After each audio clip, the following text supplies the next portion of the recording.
So now we'll cover, before we end this section, the UN volunteers. So the UN Volunteers is an organization that is based in Bonn. It is administered by UNDP, and it provides volunteers to the whole UN system.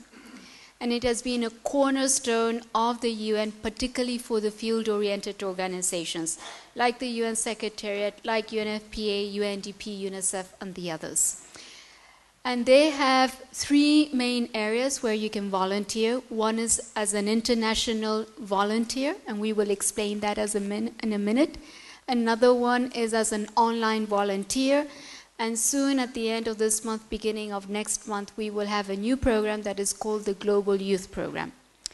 In terms of the international UN volunteers, as an average, in the last couple of years, UN volunteers have hired around more than 7,000 UN international volunteers for the UN system. UN Secretariat is the one that has the highest number. We have more than 50%. Around 3,500 of those volunteers serve with us. Other organizations that have a higher number of UN volunteers is UNDP and UNICEF. Those are the ones that follow. UNDP with above 2,000. And then we have some smaller number of UNVs, let's say, with UNFPA serving in the field. These volunteers do not serve normally in headquarters location like Geneva, Vienna. That's not where the volunteers are. The volunteers are really in the country, in the field. Liberia, Congo, Sudan, those are where you will find the volunteers. But it's an excellent experience in order to start with the UN, and many staff members like Lynn, myself, or Leila have started as a UN volunteer. The profiles are very similar to what we are looking for. It covers the whole gamut of administration, but also has specialized areas, nurses, teachers, IT expert, child protection, rule of law. So it covers the whole gamut of profiles. And I'm not going to enumerate them because you will have it on the website of UN volunteers, but also on this presentation. In terms of what are the requirements to be a UN international volunteer under the UNV program, you need to be 25 years or older. There is no upper age. You can be 60, 75. You can still apply for a UN volunteer. And we do have a lot of individuals that after their career, they come and work for us as a UN volunteer. You do need to have a university degree. You do need to have 2 years of experience. And you do need to speak one of their official languages, which is either English, French, or Spanish. Is it clear?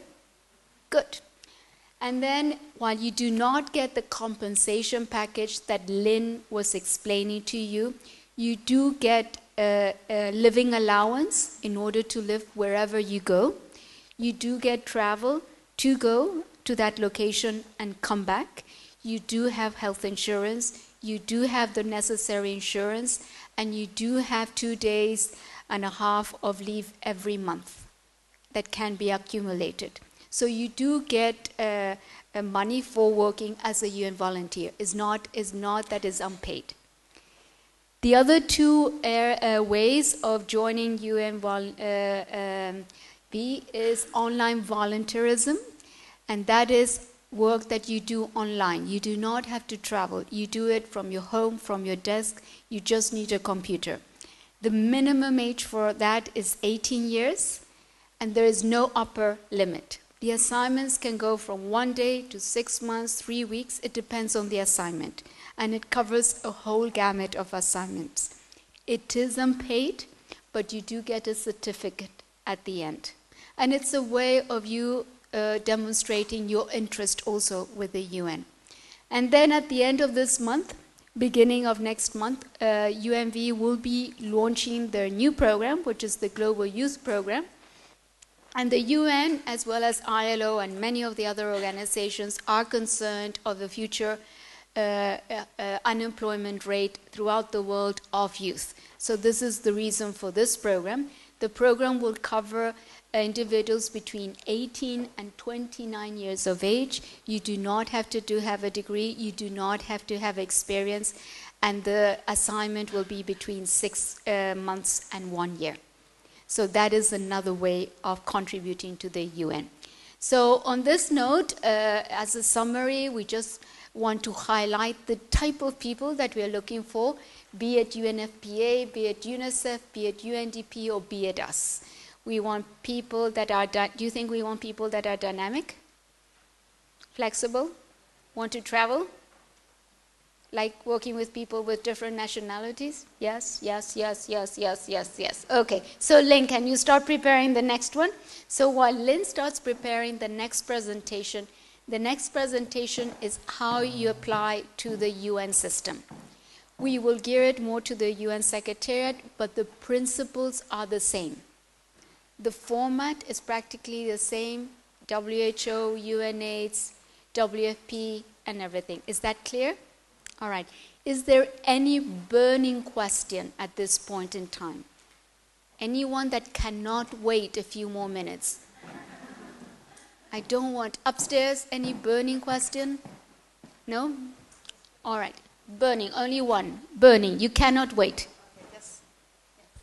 Just for the online volunteer, do you also need a degree?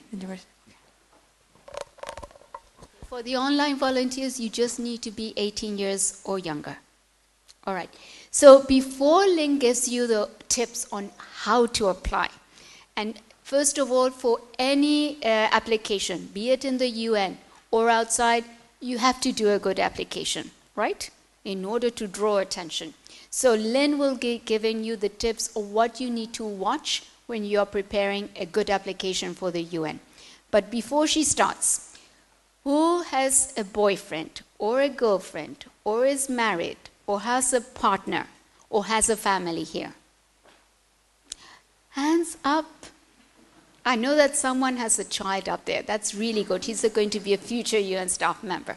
Okay, all of you. Okay, good. So before you start surfing, before you start applying, and if you have and you haven't done it, you have to do this. We urge you to discuss it with your partner, with your boyfriend, with your girlfriend, with your wife, with your husband, and with your children. It is not an individual decision at this point in time. Life as a UN staff member is wonderful, but it has its challenges. You will be away from your country, away from your parents. So it is important that you discuss it with them before you start applying. Because once you apply, once you are called for an interview, and if we offer you the position, it's too late to start asking them if they are in agreement or not to go to Santiago, to go to Bangkok, or if it's a non-family duty station like Afghanistan, that you're going and then leaving them behind. So is it clear why it's important? Some of you may do it now. Some of you, for family circumstances, may have to wait 1 or 2 years. The children may need to go to school and you don't want to bring them to another location. So it is important that you discuss it as a couple, as a family, and it's up to you. Is that clear? And if you can't now, that's okay. You will spread the word and one day you can apply. So now those that are single, no boyfriend, no girlfriend, no partner, no spouse. Hands up. Ooh, Lynn. Okay, for you, you also need to reflect individually. It is very likely that if you're looking for a partner or you're looking for a husband or a wife in the future, that person will not be from Spain.